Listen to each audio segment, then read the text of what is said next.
It's time for the Your Personal Bank Show with Ferenc Toth. In an era of chaos, confusion, and craziness, Ferenc is a voice for common sense. As a financial literacy educator, speaker, and entrepreneur, Ferenc cuts through the noise to help us understand how current events affect our money, economy, and our freedom. Now, here's Ferenc Toth. Welcome to the Your Personal Bank Show. This is Ferenc. There are a number of reasons to be encouraged that things are starting to change in the right direction, and mostly because the majority of people are starting to wake up. The silent majority is starting to wake up and realize, hey, the direction that our countries, particularly Western countries, are going with the leadership that we have in these countries are dead wrong, and that needs to be fixed and changed. So the latest reason to be encouraged is the European farmers. So the European farmers have been protesting. It started in France, and the reason that they were protesting green energy incentives that were going to essentially cause their businesses, their farming businesses, to be far more difficult, far more expensive. But on top of that, the EU's nature restoration law, they called it, was setting up legally binding Green New Deal targets for member states that they would have to restore at least 20% of the land and sea areas by 2030. In other words, up to 20% would not be able to be used for farming or producing agriculture, food for people, and that type of thing. Also included an obligation for 4% of farmland to lie fallow or remain out of productive use. So if you add that together, it's like 24% of total land that would have to be not used for agricultural purposes. Well, this agriculture reduction of land flies in the face of logic, especially right now with Europe facing rising food prices and competition from like cheap food imports and things like that affect the European farmers. Look, farmers raise our food. Food is the most basic necessity that human beings have. And for these quote-unquote conservationists, and they're really not that, these Green New Deal radicals is what many of them are, to try to reduce food production is beyond ridiculous for thriving as human beings in every way you can imagine, not just economic. I mean, you need food to live. And the more abundant food is, the more cost-effective it is, the more beneficial it's going to benefit many people, particularly poorer people. It'll also benefit your economy and everything like that. In fact, this is the part that's so ironic. And by the way, I don't share this very often, but I have a degree in agronomy. Agronomy is crop and soil science. I grew up on a farm. I went to college, like I said, got a degree in agronomy, and my first job out of college was working for the Conservation Service. I designed erosion control structures, waterways, terraces, ponds, things like that to help reduce erosion. That was an admirable goal because if your land erodes too much, it obviously becomes less productive. There was government subsidies involved for that in helping landowners reduce the amount of erosion they had on their land to produce more and obviously not fill up the rivers and lakes with silt and that type of thing. Also, I felt like I was accomplishing something positive. Now, this goes back several decades because I worked in northwestern Missouri, which happened to be among the top 5 counties in the United States that had the highest level of erosion. And the reasons behind it are technical. I won't bore you with the details, but the bottom line is with the weather patterns and the type of soil that part of the country has, erosion is a big problem, and it's a kind of a rolling, hilly kind of area. And so erosion has always historically been a very difficult problem in those areas. Again, I felt like I was accomplishing something positive, one of those rare things that the government actually does in a positive way to help reduce erosion, make these farms more productive, less erosion, more productive in the long run, less silt and stuff like that going into the rivers and lakes and such like that, like I said earlier. The problem is then the government, of course, taking something that was actually good, they passed something called the 95 Farm Bill. What that boils down to is just much like this EU effort that we're seeing now, this 95 Farm Bill was an early effort in that area. The idea behind it sounded good. That's the thing. Government is really good at doing that, making things sound good when they're really not. The purpose of the 95 Farm Bill was to reduce erosion throughout the country, and they wanted to reduce erosion by 95%. That's why they called it the 95 Farm Bill by 1995. The problem they had is the level of planning effort was absolutely impossible to accomplish with the staff that the Soil Conservation Service had at the time. Even if they had ramped up their staff by tenfold, there would have been no way that the goals that had to be accomplished by the law would be accomplished in the time frame that was given, which was only like a couple of years, so just so you know. So, of course, like any government bureaucracy, faced with an impossible goal, what do? Do they tell Congress or whoever passed the law that this is impossible and ridiculous goal? No. Do they say they had to have more staff or to accomplish this goal? No. What did they do? They told us in the field, understand, when I designed an erosion control structure, I would go out and survey the field, I'd work with the landowner and design something that made sense for them, and we worked together as partners. I enjoyed that part of it. No, what they said was, we don't have time for any of that anymore. Just draw up a plan, have the landowner come into the office, sign off on it, and then the government will give their portion of the money to, say, help pay for the terraces or the ponds or whatever it was we were doing. We were not supposed to go out in the field, again, even look at it or even talk to the farmer. Just give them a plan and have them sign off so they could get their money. This was the only way the Soil Conservation Service was going to accomplish that goal in the time frame. Well, I had a real problem with that because it was, again, nothing more than a government giveaway, frankly, and accomplished absolutely nothing, yet they could then sign off. And by the way, they ended up doing that. My issue was I went to my manager, explained my issues. He basically told me there was nothing he could do about it. And it really came to a head one day when I sat down with a farmer who had been on his farm for multiple generations. He was in his 70s. I was fresh out of college. And he, in essence, said to me, looked at me in the face, he says, you mean you young whippersnapper are going to tell me what to do with my land that I've been farming for 50 years. My pappy and my grandpappy's been farming it for their entire lives. You're going to tell me what to do with my land, and you've never even seen it? I looked at him, and I said, sir, you're exactly, absolutely correct. I signed off on his thing, allowed him to get what he needed, went to my manager, gave my notice, and I was out of there. I wasn't going to be a part of something that was so bogus and was just, again, nothing more than a government giveaway. And understand, this was in the 90s, folks. This was in the early 90s. It's so much worse today. But that's a personal example of what I saw early on with these farmers in Europe were dealing with and what they're facing, fighting the EU. And folks, why should we care? It's here. They're doing the same types of things here.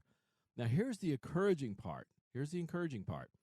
The farmers, if you haven't seen it, you should go online. You can see some of the videos. The French, again, the French farmers started the protests. It rapidly swept Europe. But the French have a passion or a flair for protesting. I mean, they were literally shooting manure onto government buildings. It's amazing to watch some of the things that they did. So it's interesting and fun to watch. But here's the beauty of it. They won. The farmers won. The EU has backed down, and they've won pretty much on every point that they were protesting on. There's now talk that the farmers are going to create a political party. In Europe, they have a different system. There's lots of parties. But to ensure that this type of thing never happens again, where you have top-down governmental bureaucrats dictating to them what can and can't be done with their farms and producing foods. And by the way, here's the worst part of it all. And I saw this back in the 90s when I worked for the Soil Conservation Service. Folks, the best conservationists are farmers themselves. They know their land, like that old man told me who had worked his land for 50 years. They know their land better than anyone else. They want their land to be productive also. In fact, they have a vested interest in it more than anyone else. It's their way of life. It's their economic method of living. It's how they take care of their family. Why wouldn't they want their land to be productive? They're the best conservationists out there. They are proactive in doing things and dealing with things to make sure their land stays that way. We should listen to the farmers, not some bureaucrat in Washington or the EU who doesn't know anything about it, probably never stepped foot on a farm, much less understand anything about it, just like that old man told me. Why should we listen to those quote-unquote experts that don't have a freaking clue what they're doing? The farmers were right. Well, these kinds of things are coming here because the latest Biden administration action, climate rules are cracking down on manufacturing, ignoring industry warnings of economic devastation. The EPA, they're using them to crack down on the levels of fine particulate matter to some of the lowest levels in the world. These stronger standards are designed to keep the air cleaner and healthier and all that. We already have some of the cleanest, healthiest air in the world. That's a fact. And the agency, this is what I find ironic, they said no. They may notice that themselves have stated that clean air has decreased or increased. Levels of fine particulates have decreased 42% since 2000. Then they go on and try to say that U.S. domestic product has increased 52%. They're trying to connect the two. The two have nothing to do with each other. So they're using some economic fact trying to justify what they're doing. Folks, this increased rule is proposed to affect over 500 counties in the United States and will have a devastating, in fact, impact on manufacturing. I'm going to encourage you to stay tuned in the next segment because I want you to understand what some of these things can do to our economy and how they affect us and how important it is, and to reach out to your representatives and let them know they should not be. We should push back on this, just like the European farmers did. There's power in the people, and we can beat this stuff back, but we have to be aware first. We have to be educated. I'm also going to encourage you to contact me if you want to learn how to navigate this chaotic economic period we're in, how to guarantee returns on your money, increase the returns on your money, reduce your taxes, get positive cash flow in your funds. Your personal bank does all that, so I encourage you to contact me. Stay tuned in the next segment. You're not going to want to miss it because I got some great stuff to share with you. Stay tuned for more common sense from Ference. For more information, contact Ference at 866-268-4422 or yourpersonalbank.com. That's 866-268-4422.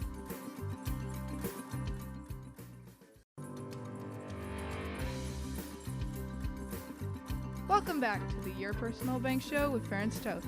Want more information? Contact Ference at 866-268-4422 or yourpersonalbank.com. That's 866-268-4422. Now back to the show with Ference Toth. Welcome back to the Your Personal Bank Show. This is Ference, and in the first segment, I was sharing one of the wins to be encouraged. The European farmers have won by protesting. Again, if you haven't paid attention to what's going on, go online. You can see the protests that the farmers had.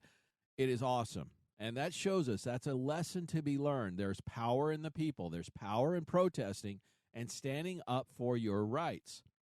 We are getting attacked. Our farmers are getting attacked much in the same ways that the European farmers are.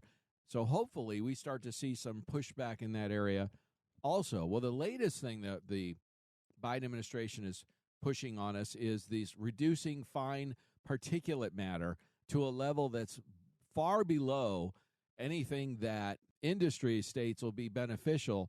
In fact, it's going to cost us economically in a very significant way. The new EPA rule is expected to put over 500 counties out of compliance. It'll be difficult because here's the other reason. This is what's so ironic about it. It's stated that 84% of fine particulate emissions now come from non-industrial sources, things like wildfires and road dust. And those are really costly and hard to control. So they're really focusing on industry, which only accounts for 16% of the fine particulate matter in our air. It's going to have devastating economic impacts. Even the EPA themselves have stated that the fine particulate matter in our air has dropped by 42% since 2000. In other words, we have some of the cleanest air we've ever had, and yet they're pushing it further. It's an attack on industry and business. It's going to be an attack on jobs at a time we don't need that. There's predictions by the industry, by over 30 industry groups, as this will affect something like over 1 million manufacturing jobs in the United States. And on top of all that, it'll make the standards in the United States some of the world's most burdensome. They're wanting to bring the annual standards down to it's 9 micrograms per cubic meter. Well, Japan's standard is at 15. The UK and European Union are at 20. And by the way, China and India are at 35. It will make us less competitive. We already have some of the cleanest. I'm for clean air. Don't get me wrong. And even the EPA, like I said earlier, has already stated we have 42% cleaner air now than we did 20 years ago. Obviously, what we've been doing has been working. Our air is cleaner today than it was 20 years ago. Why push on the industry, affect the economy in a devastating manner when there isn't a problem? Again, it goes back to the European farmers. It's bureaucrats in Washington that think they need to do something or have some kind of agenda, and they interfere with our lives, our economic lives, our lives, farmers' lives, industry's lives, whatever it may be. And the reality is what they need to understand is we don't want them in their lives. We don't want them doing anything. We just want them actually to stay out of our lives and just keep things running smoothly, keep the country safe, and let us live our lives and leave us alone. That's the part they need to understand. That's what Washington needs to understand. I'm going to get on that some more, but I got to touch on some other things because there's so much information today I got to share with you. There's something that happened in the stock market that hasn't happened since 1987. And this is a really, really bad sign and something that probably should not be ignored. So apparently last week, the stock market went up overall, but the number of market losers was more than twice the number of winners in the S&P 500. Again, the last time that ever happened was in 1987, which was the day after Black Monday. What this means is there's an extremely low level of stocks participating in the market rally. That is a real cause for skepticism. That's not healthy, and that is not a good thing. Yet this S&P 500 is closing at record highs. In other words, on the surface, it looks great, but you dig underneath the surface just a little bit, and things get really dicey. This is not good news. My point is simple. Be cautious moving forward. Reduce your market risk. When's the best time? The old rule, buy low, sell high. We've all heard that one. Well, what's a good time to sell? When it's high. Well, people say, well, then I'll have taxes. Well, would you rather sell high, have some taxes because you made some money? Or would you rather hang on and ride it back down and lose what you could have made? My point is, when you sell that, if it's a taxable account anyway, it means you're going to pay taxes at some point. That's one of the things I share with people all the time about taxes. If you have money that's taxable, let's say has taxable gains, which most investments do. Your personal bank doesn't, by the way. You can grow your money tax-free and access it tax-free and pass it on to yours tax-free, which is a really powerful key. But my point is simple. You have an account that, of course, is taxable if you sell it. Here's the reality. You're probably not going to get away from that. In other words, if you're going to pay taxes, if you sell it now, you're going to pay taxes. You sell it next week, next year, 10 years from now, or when you die, you're going to pay the taxes, right? In other words, the taxable portion is really not yours, is it? The taxable portion is the IRS's. They have a lien, if you will, on that account, the taxable portion. When you come to realize that it's not yours, never was yours, never will be yours, it's a little easier to swallow to pay the taxes at a time now when maybe you had a nice gain. Maybe you got an advantage. That's a great time to cash in the chips, if you will. You did really well. Pay the tax. And if you can do it wisely. You can look at where your taxable income is.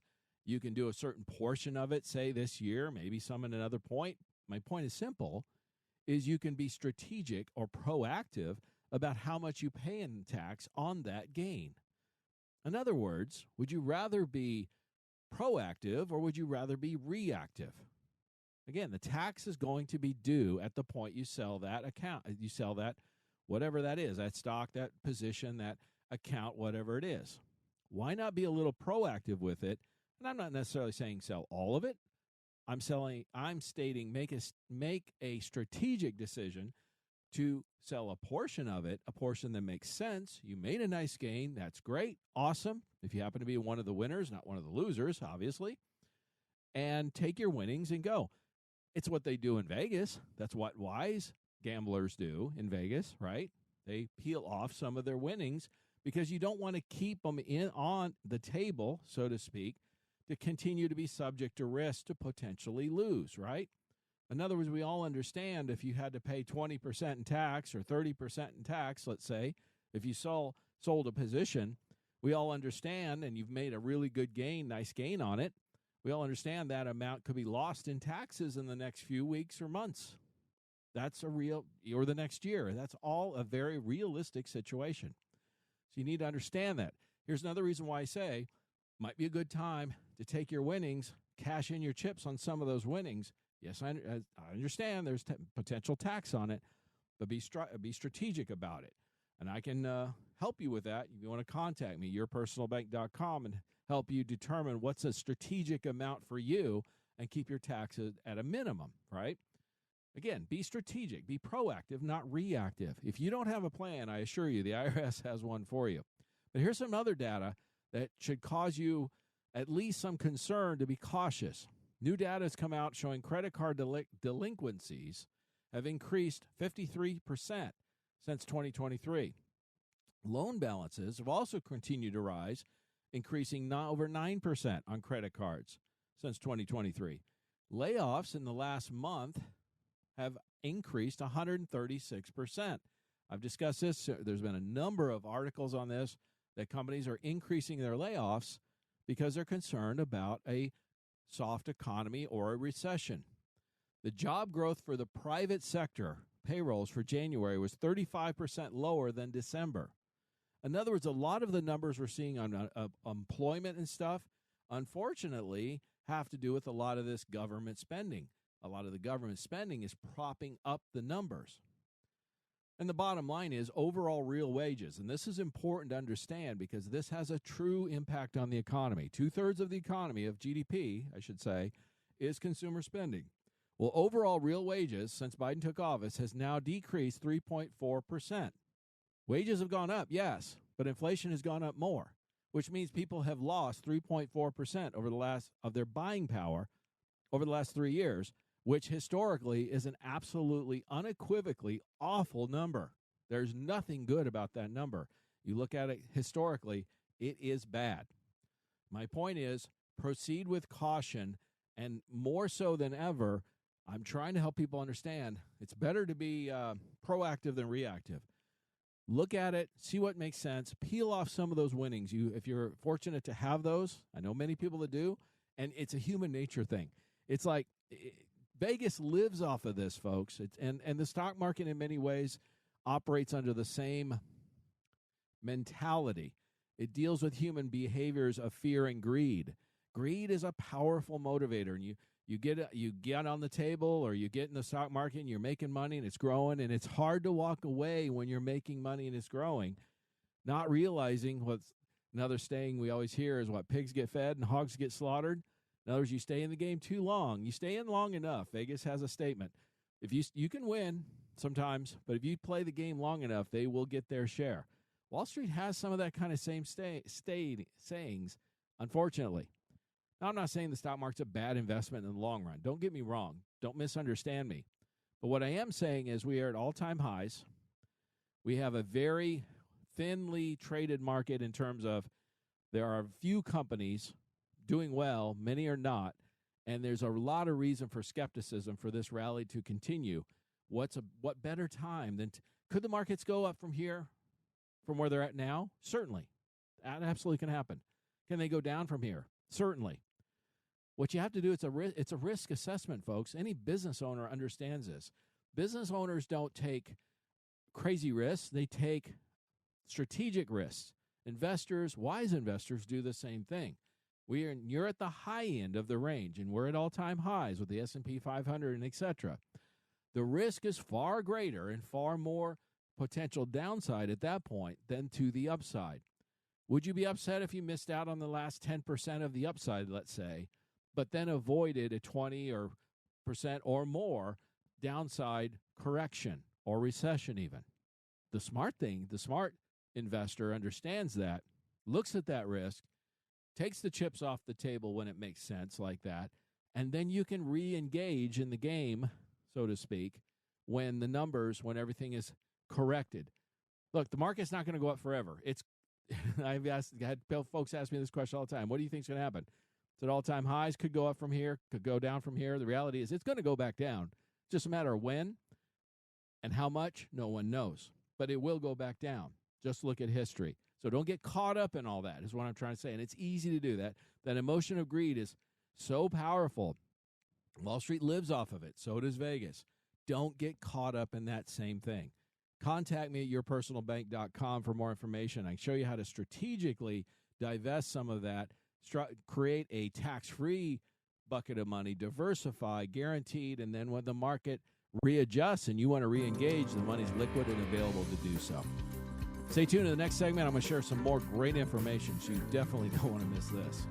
Stay tuned for more common sense from Ference. For more information, contact Ference at 866-268-4422 or yourpersonalbank.com. That's 866-268-4422.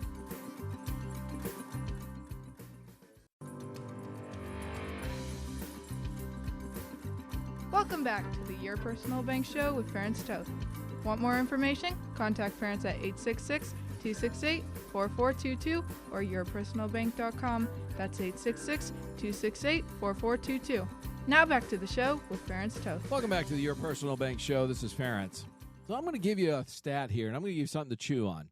Do you realize that the amount of money the United States government has given to Ukraine since February of 22 amounts to $223 million per day? Let me say that again. The U.S. has given Ukraine $223 million per day since February of 2022. Now, you've got to ask yourself a question. Why?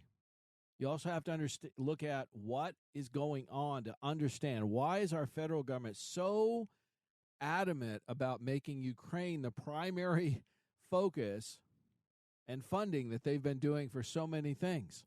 In fact, just recently, the Senate just passed a bill to send Ukraine another $60 billion, which would be about a third more of what they've already sent them, well over 100. So it'd be about another third more without a border security bill. In other words, they're far more concerned about protecting Ukraine's border except for ours. And we're going to talk about ours in a minute, but you got to understand a reason why. Look, folks, here's the real, true, cynical part of all this. Our lawmakers, most of them that are up there, by the way, it's about 2/3, 67 senators voted for this, all the Democrats, of course, and about half the Republicans, and that's the rhinos, and that's what it comes down to. That's the uniparty. About 2/3 of our representatives don't care about us, don't care about U.S. citizens. Frankly, it's not, and here's the reality is they don't really care about Ukraine that much either. What it is they care about themselves far more. It's no secret. Ukraine has been the most corrupt country in the world for decades. There's a lot of money laundering that goes on in Ukraine. There's documented cases and situations of millions and billions of dollars being misplaced, unaccounted for, that's gone to Ukraine. Yet our senators, 2/3 of them, want to send more. Why in the world would they want to do that to an obviously corrupt place? And much money, millions and billions of dollars, is missing. They get some kind of benefit for it, folks. It's that simple. Follow the money. Much of that money, and there's very good tracking, banking records, all types of things showing, in fact, I saw a chart not too long ago showing how much money, in essence, from the Ukrainian money got refunneled back into campaign contributions to many of these very lawmakers that are voting for this support for Ukraine. So it's not that they really care about the Ukrainian border far more than they care about our own. Frankly, they could care less about either border. All they care about really is that they get their pockets lined. And the border issue doesn't put money in their pocket. In fact, it's the opposite. Let me give you some other statistics. And by the way, the southern border is the big topic of the day, and it should be for a lot of reasons. Here's a chart showing welfare use by legal status. And so people that are receiving any type of welfare, by the way, U.S.-born households, so U.S. citizens, of all the welfare that's given out, 39% of U.S.-born households receive some sort of welfare from the federal government, okay? Legal immigrant households, about 52%, receive some sort of benefit. These are the legal immigrants. Illegal immigrants receive 59% of illegal-headed households receive some type of welfare benefit. So the bottom line is the illegal aliens, illegal immigrants, 59%, so 6 in 10, let's say, receive some kind of federal welfare benefit, or federal, state, whatever. They receive some kind of welfare benefit. That's why they're coming, folks. We only understand why they're coming. And then to add insult to injury, we have people like these illegals. I hate it when they call them migrants because they're not migrants. They're illegal aliens. A group of them in New York, very famously, beat up a couple of cops. It was on video. They're here illegally. They beat them up and then got arrested and then released, I believe the same day, freed without bail.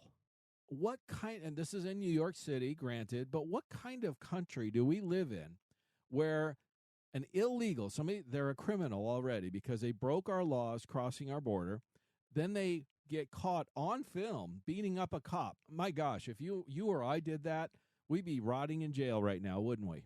We all know that. As if you were a citizen, give me a break. They were given vouchers. They were given money to get to New York. So our taxpayer money paid for them to get to New York. The incentives, the welfare, and all these things that are being given to these people is what encouraged them to come here. So they break the law to come here to get these incentives. They got transported for free. They probably got free housing, food, all of those things paid for by you and I. Then they beat up a couple cops, and they get released without bail. Now, here's the good news. The only good news I can see of all this has gotten a whole lot of people riled up, and rightly so, and not even just conservatives, just about folks across the spectrum. That is what is the silver lining, if you will, of that situation. Hopefully, and I can only hope and pray, and I ask that you, if you're that type, to pray that enough people are waking up. I believe they are. That's the encouraging part. Again, I'm being more and more encouraged as we go forward that things are starting. The tide is turning. It's like this big ship. It takes time for that big ship to turn, but when it finally starts turning, it turns, and then you can't turn it. You're not going to turn it back. It's hard to turn back too. To give you an idea how out of control many of these representatives are, particularly on the Democrat side, recently there was a bill. It did pass. It was a bill in the House that voted for deporting illegal immigrants charged with DUIs. 150 Democrats voted against it. Of course, I think all the Republicans voted for it, and about a number of Democrats actually voted for it, so it passed. But 150 voted against it. Folks, you and I know if you get caught with a DUI, what happens? I mean, they throw the book at you. You got a lot of costs. You're in jail. You get your license taken away. All kinds of bad things happen, and rightly so. 150 Democratic congresspeople right now cannot even vote for passing a bill that requires deporting illegal immigrants that are charged with DUIs. That's how out of control those people are. Folks, they need to be voted out of office. They need to be replaced. And all of them are up for re-election in November. That's the good news. Hopefully a bunch of them will be. But to, again, add insult to injury, New York City now is handing out $53 million in prepaid credit cards to illegal immigrants. It's going to help them buy food and baby supplies and all that kind of stuff. They came up with now Mayor Eric Adams has been crying and screaming and all this stuff saying that New York City can't handle all the illegal immigrants that are coming, yet they now announce they're going to give them prepaid debit cards. Now, where did they come up with the $53 million? Look, if they have the money to pay $53 million to house them in hotels, give them food, and do all this stuff for illegal immigrants, why can't they take care of our own citizens who need help or are homeless? How about the homeless vets, the people that actually put their lives on the line protect our freedoms? Shouldn't they be taken care of first? This has gotten a lot of people riled up also because, again, that's beyond ridiculous. I don't even know. I mean, again, I don't have to go on about this. Anyone who hears about this is outraged. I've heard some people who are far from conservative discuss some of these things, and just even in the sports arena, I heard one of the guys, I can't remember his name now. He's big in the basketball. He's on ESPN all the time, and he was revved up about this, and rightly so. There is no, and here's the last thing I want you to understand about this $53 million that New York City's planning to hand out to these illegal immigrants. Where did the money come from? Ultimately, from the taxpayers, you and I, or they printed it, which means more inflation, right? Which means everyone pays for it. So the bottom line is we're supporting illegal immigrants to the tune of $53 million just in the city of New York. But it goes beyond that.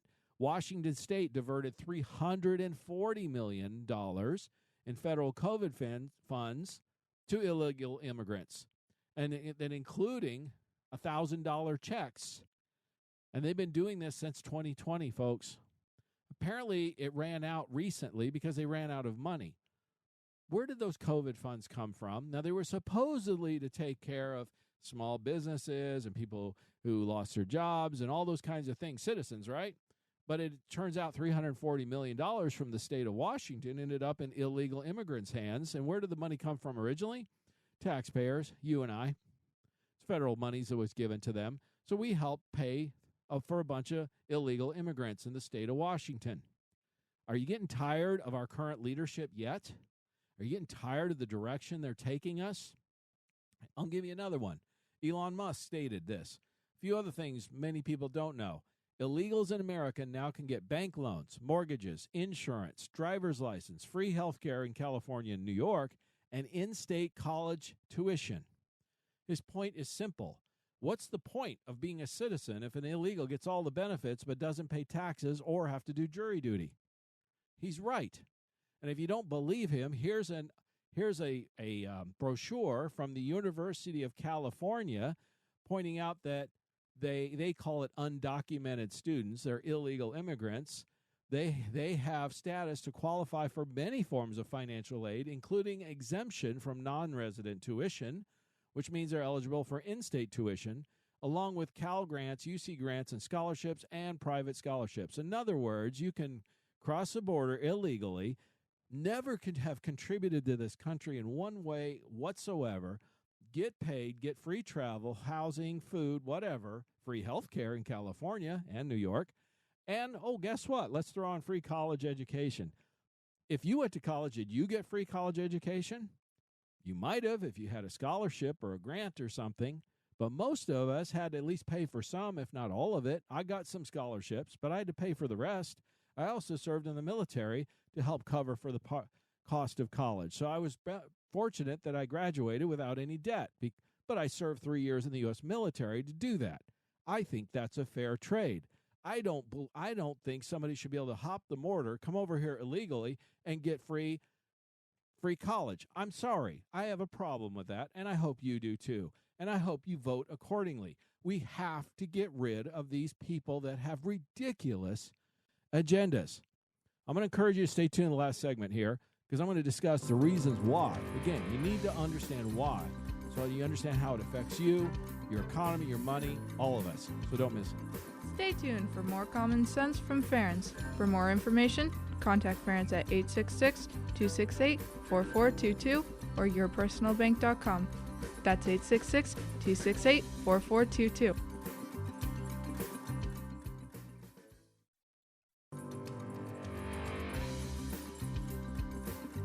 Welcome back to the Your Personal Bank Show with Ferenc Toth. Want more information? Contact Ferenc at 866-268-4422 or yourpersonalbank.com. That's 866-268-4422. Now back to the show with Ferenc Toth. Welcome back to Your Personal Bank Show. This is Ferenc. So in the last segment, we were discussing all the benefits that illegal immigrants, and that's what they are, they're illegals, they broke the law, so they are criminals. To call them anything other than that is wrong. All the benefits they get, including housing, food, free health care in some states like California, New York, and now they're advertising for free college in California at least. All these things that they're getting, all these enticements, why is all this money and again, it's not the Biden administration or the state governments or the cities given the money. Where did the money come from? This is something I've stated for a long, long time. If you don't get this, you need to understand this about government. No government has any money. Government has no money. Where do they get it? From taxpayers like you and I, or they print it, the federal government at least. And if they print more, that, of course, creates more inflation, which means everything costs more for all of us. Therefore, we all pay for it. So the government has no money. So they're not giving away free anything. What they're doing is they're stealing from the taxpayers. They're taking it from the taxpayers and giving it, in my opinion, illegally, because it is against federal and state laws and all this stuff to do what they're doing. They're illegally giving the money that they've taken from us, the taxpayers, and giving it to criminals, illegal immigrants. That's what's happening. Now, there's a solution.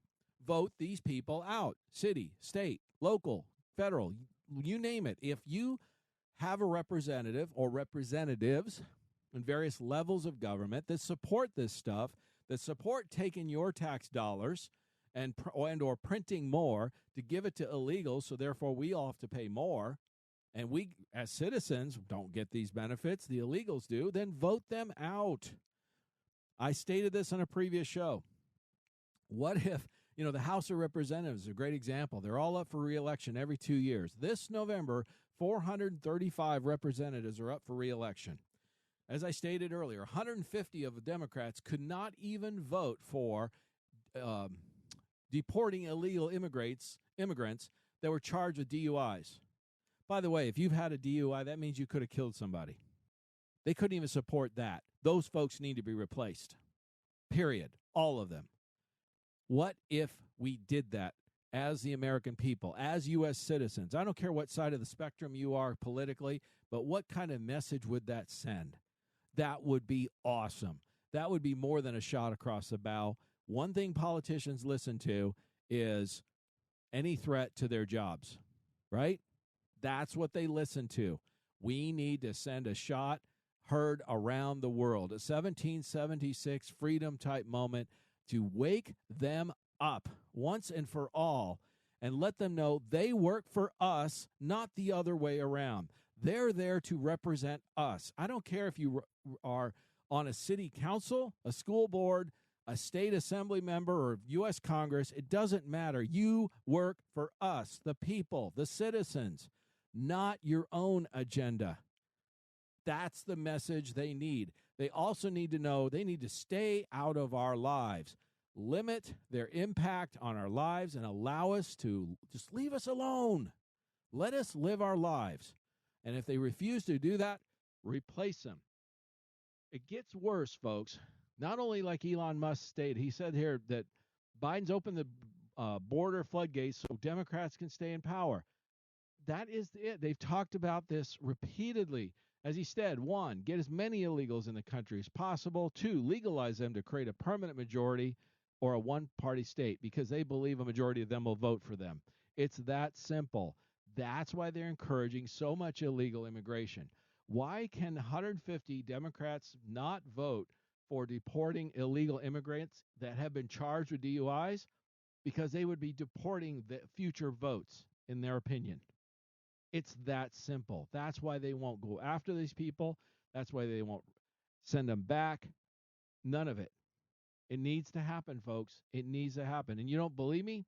Well, here's one. Maryland County argues for power to create school board seat limited to illegal immigrant vote. Hey, folks, they started on the local levels and they build it up from them. They give them work permit visas. Then they get driver's licenses. A lot of places and a lot of states, you can vote with those kinds of IDs. Heck, a lot of states, you don't even need any ID to vote, do you? You just have to be here, and they'll take the vote. You could be an illegal immigrant. You see the plan? It's very obvious in front of our nose. Many people are waking up to this, finally. I just hope it's not too late and we can reverse this. The solution is simple. Vote these people out that are in favor of illegal immigration. Or it's better to say, look at the few that are adamantly against it. It's not that many. And support those and replace the rest. It's quite easy. Even Dr. Phil has come out. He's not known for being super conservative by any means, but he recently took a visit to the southern border, and his response was, he goes, it's a different treatment of illegal immigrants at the border. It just shocked him. He said it's insane. He discussed, he met with some of the border patrol agents, and the border agents told him his idea that 6 or 10 million have come across the border is completely false. The border agents told him they believe at least 13 to 14 million have entered this country since Biden took office. Look, they're the ones who would know. They're on the ground, which is more than double what the administration has claimed. Who do you believe? Our current administration or the border agents that are on the ground? Border agents told Dr. Phil, and I thought this was interesting. He said they could get the crisis under control overnight only if they were allowed to do their jobs. They even stated, we don't need more money. We don't need more agents. We don't need anything. We just need to be allowed to do our job, and we could stop it cold. That's the reality, folks. It's happening because the current administration believes they're going to get future votes from these people. We have to stop them, or it's going to happen. It's just that simple. There's a few other things that I want to touch on beyond the border that needs to illustrate why the current administration, the current leadership, the current elected officials that we have on the federal level particularly, but also many in the state levels and even local levels, need to be replaced. And we have that opportunity this November. That's the good news. But recently, our Treasury Secretary, Janet Yellen, was asked these questions, and there's proof of this, that the Treasury Department has been surveilling legal purchases of citizens.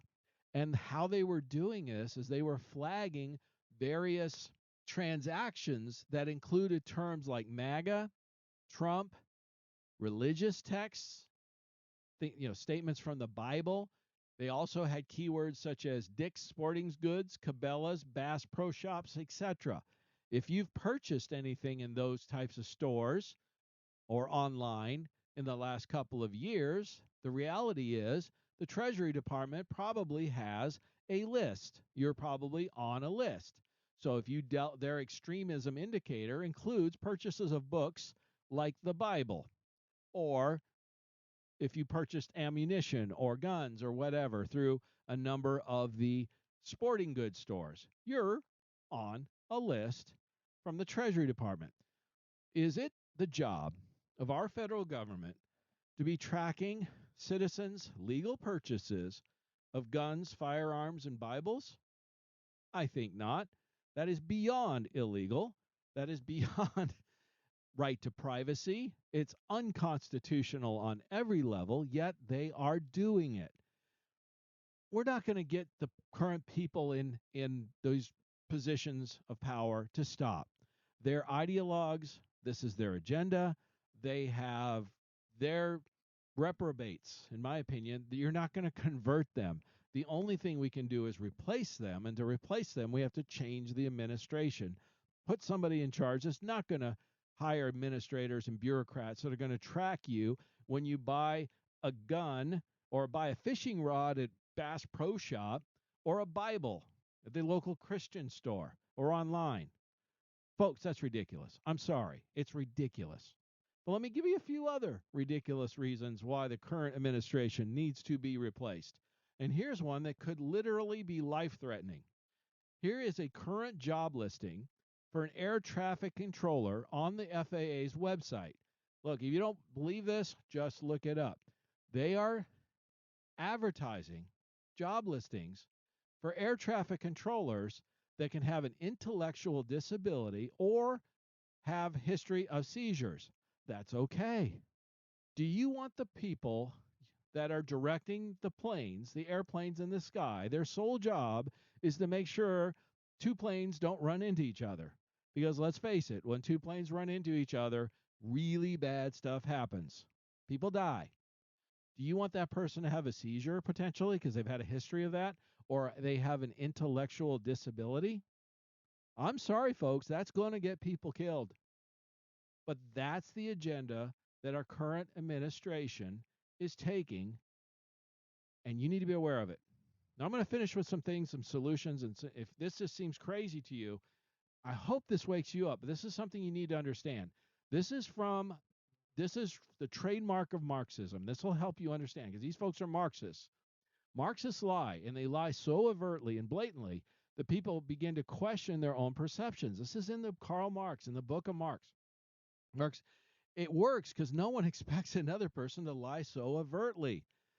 But Marxists don't believe in this shared truth, and they use words as weapons. So until you learn to keep this in mind during interactions with Marxists, you're going to get played. They're going to rely on you implicitly assuming that they have good intentions and are aimed at sharing truth so the dialogue can be productive. It's a deception. It's a lie. For Marxists, dialogue is not a way of attaining truth. It is a form of manipulation. One of the ways I've shared this all the time is if you've heard the terms threat to democracy lately. That's what we always hear.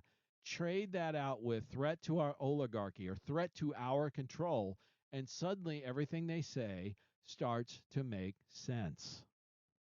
These are the keys to understanding what's going on and not be played, not to be manipulated. Understand what's really going on out there. Replace these people that are trying to replace you as a citizen, giving more rights today to illegal aliens than you get as a citizen. That is already happening. If you want more information how to navigate this, I believe what's going to be a chaotic year, 2024, you want to reduce your risk. You want to reduce your taxes. You want to have guaranteed, insured, tax-free money. We'll be outside of the Federal Reserve System and be more in the state, regulated by the states versus the feds. Contact me at yourpersonalbank.com. As always, stay tuned next week for next week's show. We're going to have some more great information, and as long as it's on our money, in God we trust. Listen Tuesdays at noon and Saturdays at 1 to the Your Personal Bank Show for more information. Contact Ference at 866-268-4422 or yourpersonalbank.com. That's 866-268-4422.